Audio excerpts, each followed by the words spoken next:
Hi everybody and welcome to Pomeroy Art Academy. I'm your instructor, John Pomeroy, and I want to talk to you about how to pose a scene. I did a scene for using our mascot character, Tig, as kind of an ad for Pomeroy Art Academy.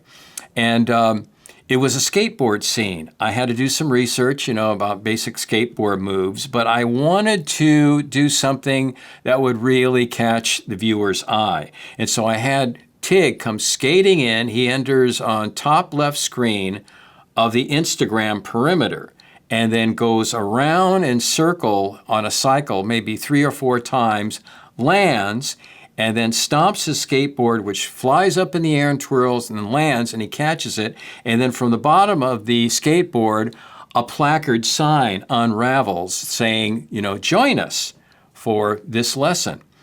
And so I had a thorough idea about what I wanted to see, and I thumbnailed it. And I'm going to show you the rough pencil test. Let's take a look.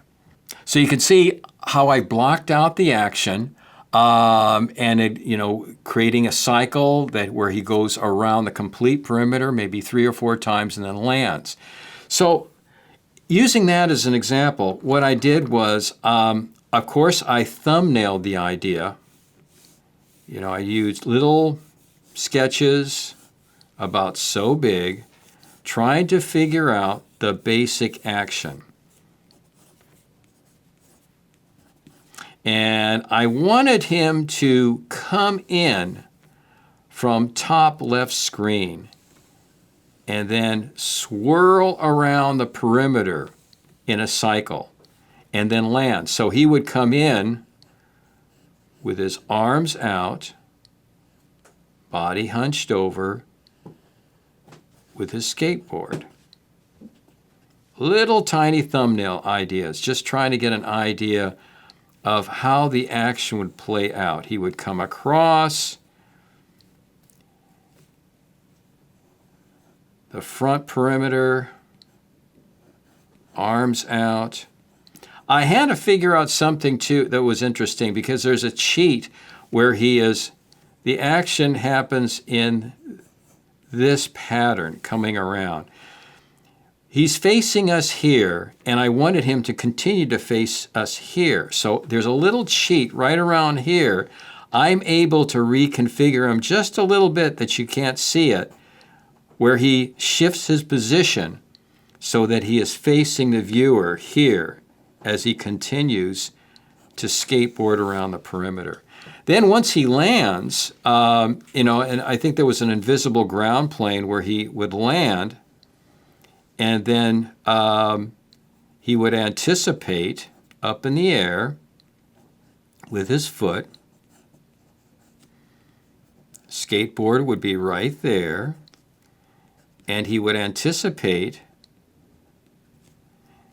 and then stomp on it, and it would twirl up in the air. So I'm figuring out all of these little increments to this scene. He steps on it, and it twirls up in the air.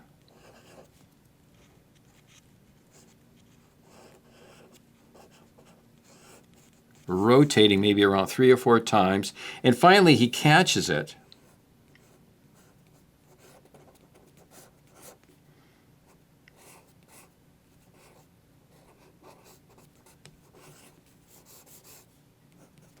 And then he brings it down and displays it. Kind of a nice little proud pose.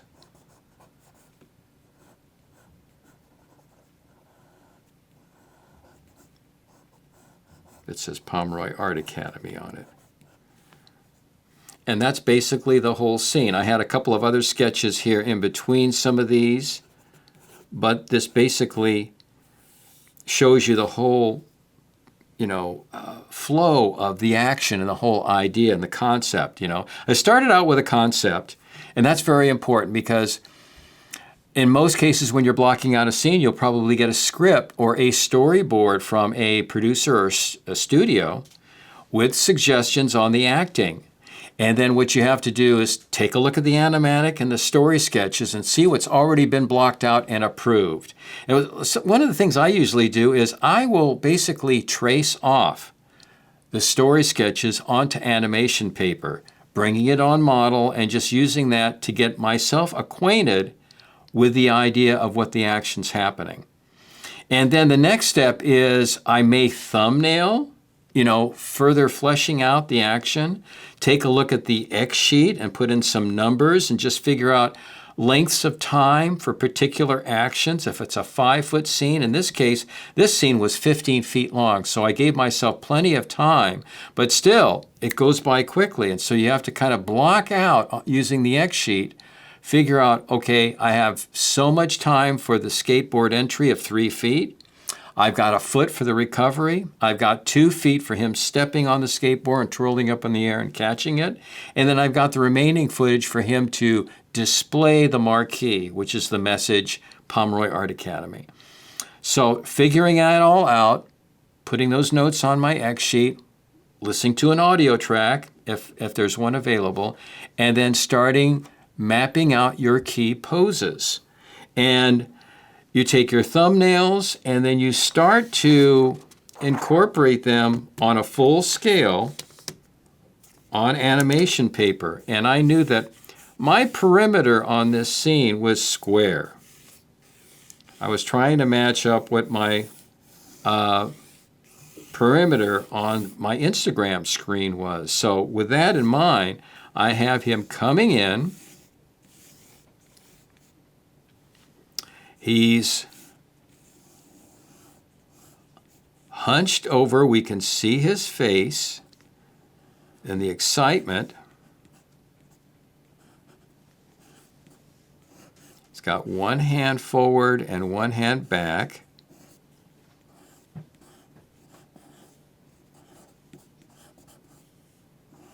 There's his skateboard. His wheels.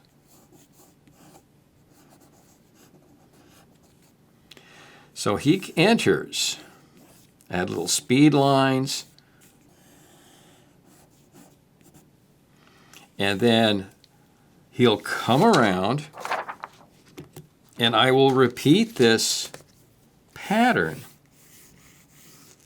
I'll create an animation cycle, and a cycle is when you create a repetitive piece of action that can from the first drawing to the last drawing will harmonize and go right into your first drawing once again to repeat the cycle, to repeat the same action over and over again.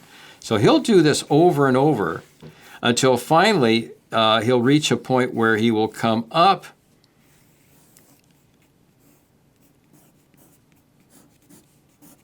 way up high,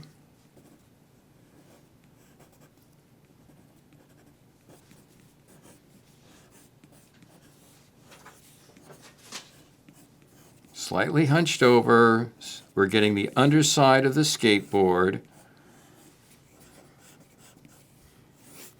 Seeing some speed lines. And then he lands.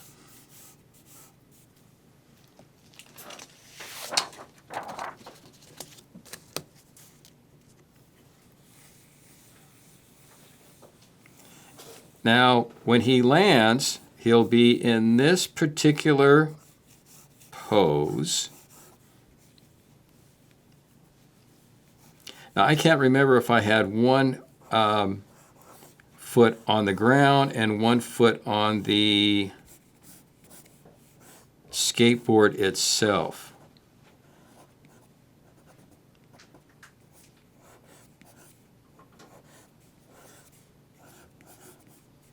But he comes down and he lands. I think it comes down and he steps off of the board for a moment. So I've got 3 poses here that give me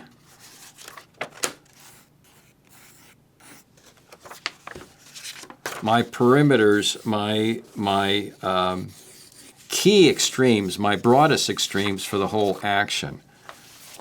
I will continue. Now, based on the thumbnails that I that I would do up here at this stage, I would start to rough out the next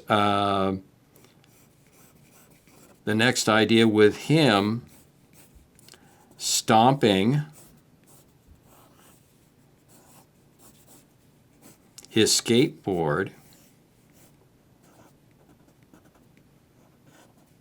His head might be downturned, hand up in the air, skateboard would be right there, tail,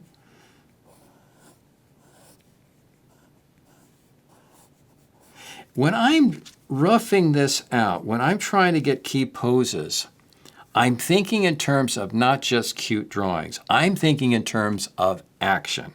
And that is very, very important when you are posing out a scene. It's a balancing act. You're trying to do the tent pole moments of your scene, the ABCs, getting those established, but you're also trying to map out an idea of a fluid, fun action.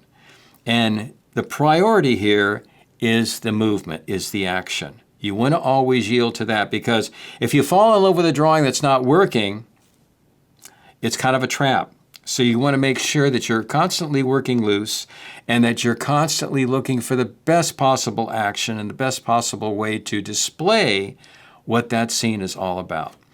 So I will continue posing out, creating the 8 or 9 key poses based off of my thumbnails and the story sketches. And once I get that done, then I am ready to shoot a rough pencil test. It wouldn't be the finished pencil test that you just saw, it would be my rough first impression. Just trying to get an overall idea if the action fits with the time that I've given myself. And in this case, it worked.